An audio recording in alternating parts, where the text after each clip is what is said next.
झारखंड में इन दिनों संगठित अपराध सिर उठा रहा है। इसे देखते हुए झारखंड पुलिस मुख्यालय और सरकार गंभीर है। संगठित अपराध पर नकेल कसने को लेकर डीजीपी की अध्यक्षता में बैठक आयोजित की गई, जिसमें गृह सचिव के साथ साथ राज्य भर के वरीय आईपीएस अधिकारी शामिल हुए। देखिए रिपोर्ट में। के दिनों में संगठित अपराध के कारण झारखंड की विधि व्यवस्था पर गंभीर सवाल खड़े हुए हैं।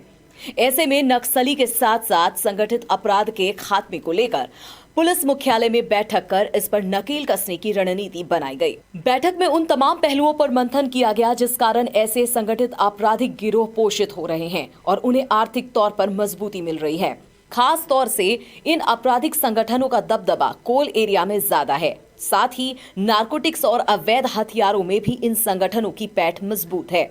गृह सचिव अविनाश कुमार ने बताया कि लॉ एंड ऑर्डर सरकार की पहली प्राथमिकता है। संगठित अपराध के खिलाफ निर्णायक जंग की शुरुआत हो चुकी है। देखिए, राज्य सरकार के लिए लॉ एंड ऑर्डर, लोगों में सुरक्षा की भावना, उनके संपत्ति की रक्षा, उनके सम्मान की रक्षा एक प्राथमिकता है और ये राज्य सरकार की ड्यूटी भी है, प्राइम ड्यूटी है।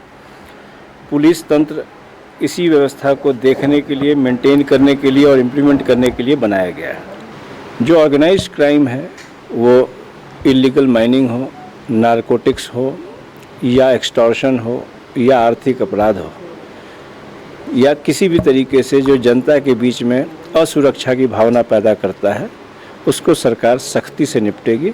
झारखंड के डीजीपी अजय कुमार सिंह ने स्पष्ट तौर पर कहा है कि संगठित अपराध के खिलाफ कार्रवाई पहले से ही शुरू है। हालांकि एक घटना जरूर हुई है जिसमें 2 पुलिसकर्मी घायल हुए। उन्होंने कहा कि संगठित अपराध पर जीरो टॉलरेंस की नीति के तहत कार्रवाई करने के निर्देश दिए गए हैं। डीजीपी ने कहा है कि संगठित आपराधिक गिरोह के गुर्गों को चिन्हित कर उनके खिलाफ कार्रवाई की जाएगी। इसके अलावा ऐसे आपराधिक गिरोह पर सीसीए के तहत भी कार्रवाई होगी।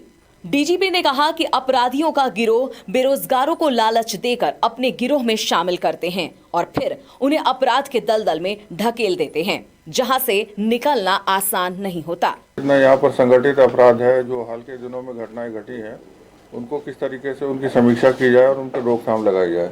जो घटनाएं घटी हैं, जो पीछे उसके अंदर गैंग इन्वॉल्व हैं, जो अपराधी इन्वॉल्व हैं, उन सब के बारे में जानकारी ली गई और आगे का कैसे किस तरीके से इनकी रोकथाम की जाएगी, किस तरीके से ये अपराध जो है इनमें कमियां है, उसके बारे में समीक्षा और आवश्यक उसके बाद डिसीजंस लिए गए हैं। जितने संगठित अपराध हैं उनके विरुद्ध एटीएस ने अपना बिल्कुल सही तरीके से, सिस्टमेटिक तरीके से गैंग के हिसाब से कार्रवाई करनी शुरू कर दी थी। उसमें गिरफ्तारियां भी हुई थी, डिटेन भी हुए थे। उसी गिरफ्तारी में कुछ अपराधियों की निशानदेही पर बरामदगी के लिए वो टीम गठित की गई थी और वो टीम अपनी जगह ठीक जगह पहुंची थी।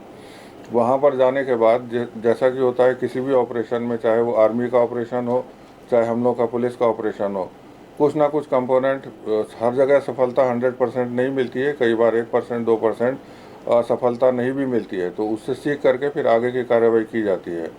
ये जो जिस तरीके के अपराधी हैं, ये लगातार इस तरीके से नए नए जितने भी लड़के हैं, जितने भी नवयुवक हैं, बेरोजगार लोग हैं, उनको भरमा करके कुछ पैसों का लालच दे करके अपने गिरोह में भर्ती करते हैं और धमकी देना, एक्सटॉर्शन करने काम पर लगी हुई है। लेकिन झारखंड सरकार ने और झारखंड पुलिस ने बिल्कुल ठान लिया है कि जब तक इनके ऊपर में कड़ी कार्रवाई नहीं होगी तब तक ये कार्रवाई जारी रहेगी। झारखंड में अमन साव, अमन सिंह, अमन श्रीवास्तव जैसे कई आपराधिक संगठन जो है वो सक्रिय है, जिसकी वजह से लगातार झारखंड की अपराध में बढ़ोतरी हो रही है।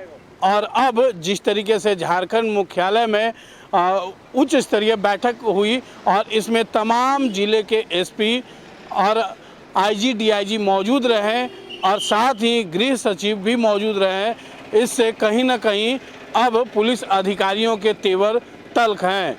तो जाहिर सी बात है कि इस उच्च लेवल की बैठक से अब कहीं ना कहीं झारखंड की अपराध पर अंकुश लगाने का काम किया जाएगा। सहयोगी संजय पांडे के साथ चंदन वर्मा, लाइव 7 टीवी रांची। हाल के